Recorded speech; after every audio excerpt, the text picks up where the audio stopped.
안녕하세요. 여러분, 오늘은 성경 역사서 중 한 권인 역대상을 함께 살펴보는 시간을 갖겠습니다. 열왕기서가 이스라엘 왕국의 흥망성쇠를 주로 정치적이고 예언자적인 관점에서 기록했다면, 역대상은 바벨론 포로에서 돌아온 백성들에게 그들의 정체성과 소망을 일깨우기 위해 기록된 책입니다.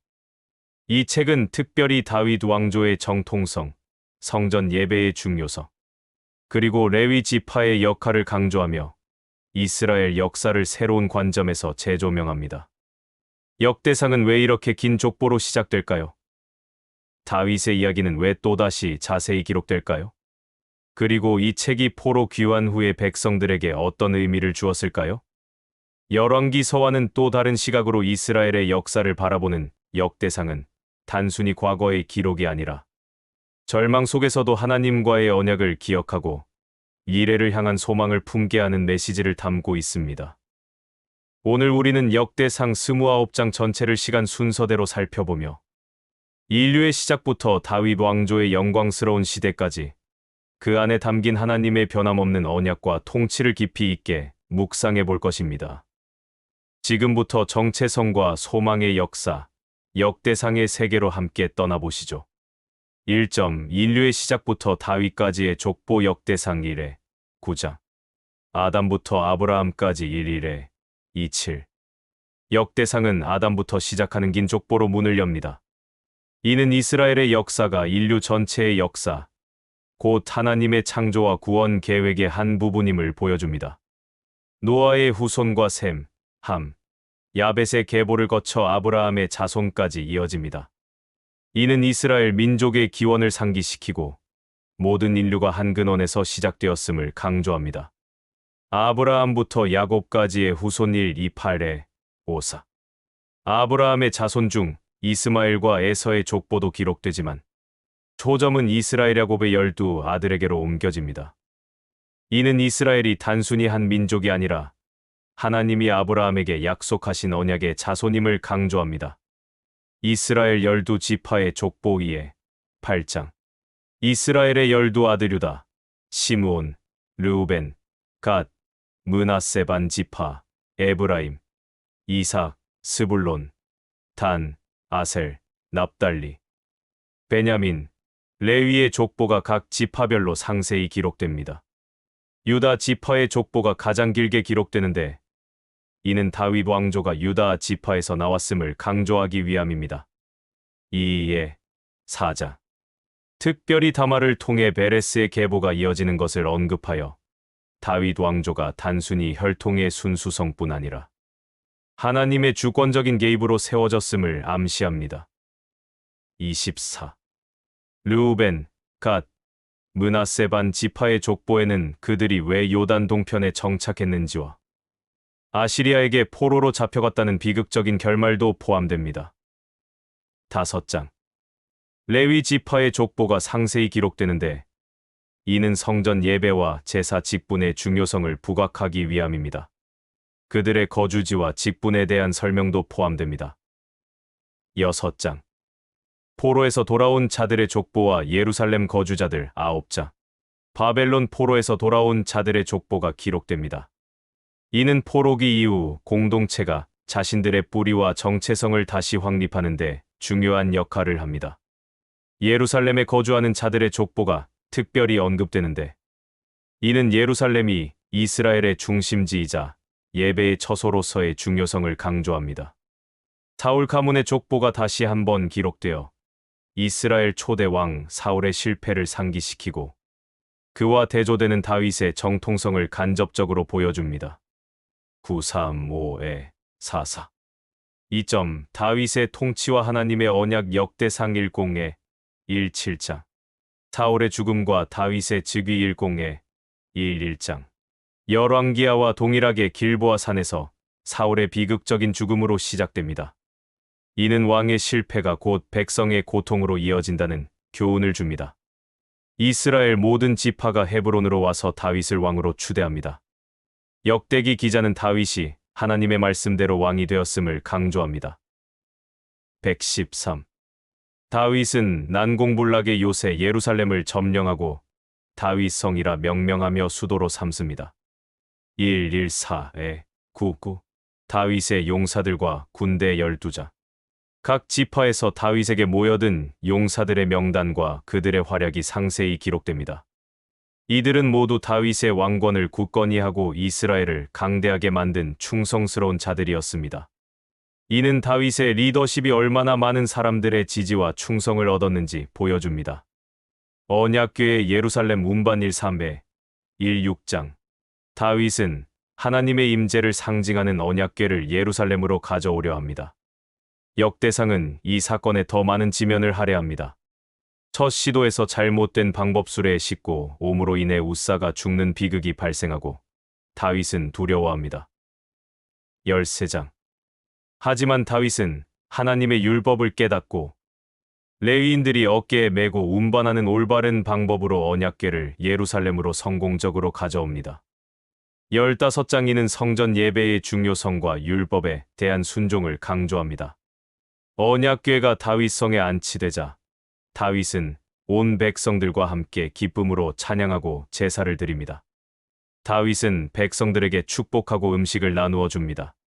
이때 다윗이 지어 부른 찬양시 시편 105, 96, 106편 일부가 기록됩니다. 16장이는 이스라엘 백성들에게 예배의 중요성과 하나님의 구원 역사를 상기시키는 역할을 합니다. 나단 선지자의 언약과 다윗, 언약 17장 다윗은 언약궤를 모신 장막보다 더 좋은 성전을 짓고자 합니다. 그러나 나단 선지자를 통해 하나님께서는 다윗이 아닌 그의 후손이 성전을 지을 것이라고 말씀하십니다. 더 중요한 것은 하나님께서 다윗에게 영원한 왕조를 약속하시는 다윗 언약을 세우신다는 것입니다. 내 집과 내 나라가 내 앞에서 영원히 보존되고 내 왕위가 영원히 견고하리라. 1714점.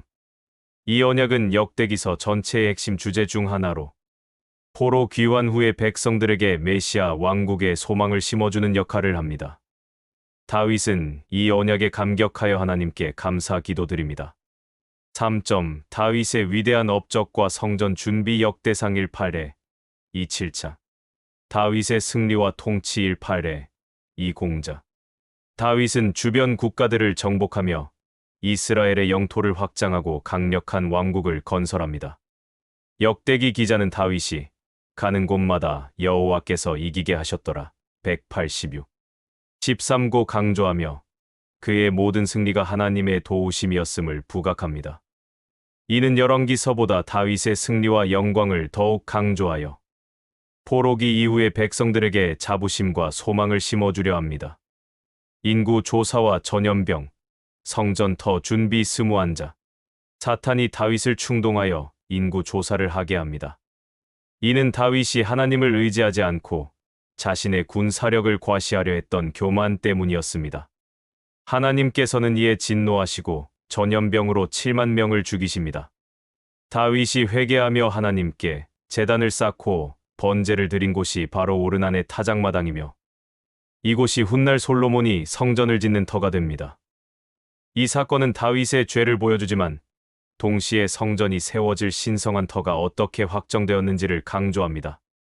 솔로몬을 위한 성전 건축 준비 22장 다윗은 성전 건축이 자신의 평생 소원이었으나 전쟁을 많이 한 자신 대신 아들 솔로몬이 성전을 지을 것을 압니다.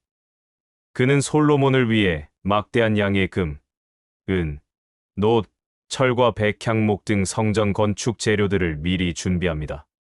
또한 솔로몬에게 성전 건축의 사명을 주며 온 마음을 다해 여호와 하나님을 찾을 것을 권면합니다.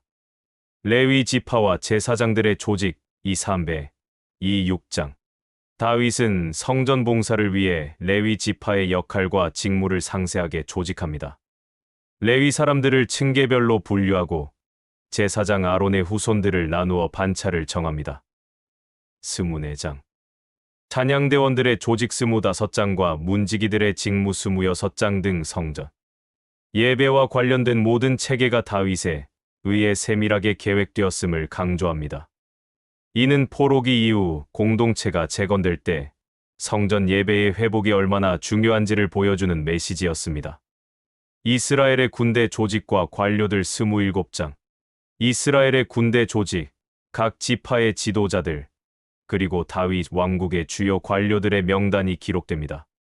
이는 다윗 시대가 단순한 혼돈의 시대가 아니라 질서와 체계가 잡힌 강력한 통일 왕국이었음을 보여줍니다. 4점 솔로몬에게 왕위 계승과 다윗의 마지막 훈계 역대상 28회 2구자 솔로몬에게 성전 건축 사명 위임 28장 다윗은 모든 방백과 용사들을 모아놓고 공식적으로 아들 솔로몬에게 왕위를 계승하고 성전 건축의 사명을 위임합니다.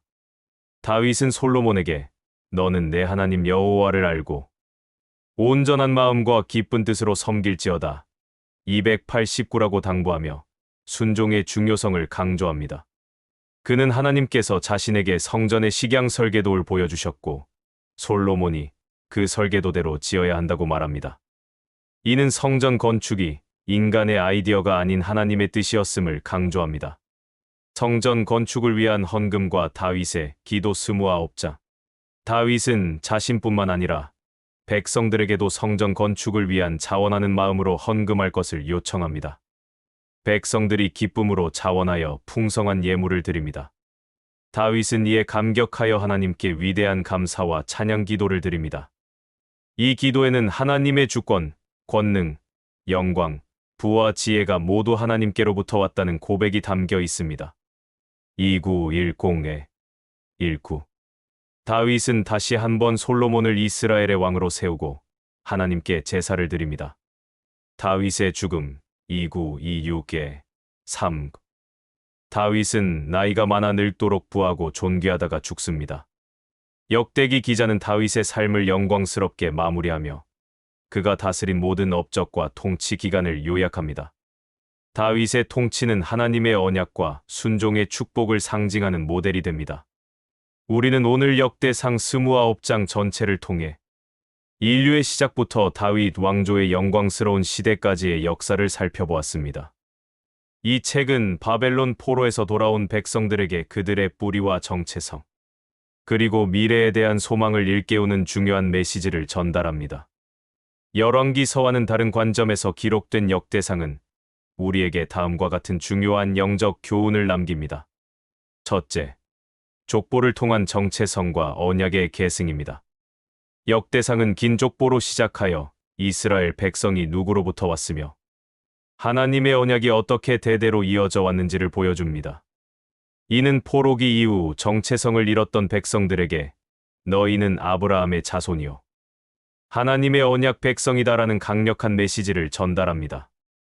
오늘날 우리에게도 우리의 영적인 뿌리와 하나님과의 관계를 상기시키는 중요한 의미를 가집니다. 둘째, 성전 예배와 레위 지파의 중요성입니다. 역대상은 다윗이 성전 건축을 위해 얼마나 철저히 준비하고 레위 지파와 제사장들의 직무를 체계적으로 조직했는지를 강조합니다. 이는 눈에 보이는 성전이 없던 포로기 이후 백성들에게 하나님을 향한 예배와 순종적인 삶의 태도가 가장 중요하며 그것이 바로 영적인 성전을 세우는 것임을 깨닫게 합니다. 셋째, 하나님의 주권적인 다스림과 다윗 언약의 영원성입니다. 역대기는 다윗의 모든 승리와 성공이 하나님의 도우심이었음을 강조하며 다윗이 하나님 마음에 합한 자로서 하나님의 언약을 충실히 이행했음을 부각합니다. 특별히 다윗 언약은 비록 눈앞에 성전이 파괴되고 왕국이 멸망했어도 하나님께서 다윗의 후손을 통해 영원한 왕국을 세우실 것이라는 메시아적 소망을 강하게 심어줍니다. 이는 절망 속에서도 하나님께서 신실하게 언약을 지키시리라는 희망을 제시합니다. 넷째, 자원하는 마음의 중요성입니다. 다윗은 성전 건축을 위해 자원하는 마음으로 예물을 드리고 백성들에게도 그렇게 할 것을 권면합니다. 이는 율법적인 의무를 넘어선 진정한 신앙의 표현이며 하나님께 드리는 예배와 봉사에서 마음의 태도가 얼마나 중요한지를 보여줍니다. 역대상은 과거를 돌아봄으로써 현재의 혼란을 극복하고 미래의 소망을 바라보게 합니다. 이 책을 통해 여러분 각자의 삶 속에서 하나님의 언약을 기억하고 예배의 삶을 회복하며 다윗과 같이 하나님 마음에 합한 자로 살아가시기를 축복합니다. 오늘 역대상 해설이 여러분의 신앙 여정에 깊은 통찰과 감동을 주었기를 바라며 다음 시간에도 더욱 유익한 성경 이야기로 찾아뵙겠습니다. 감사합니다.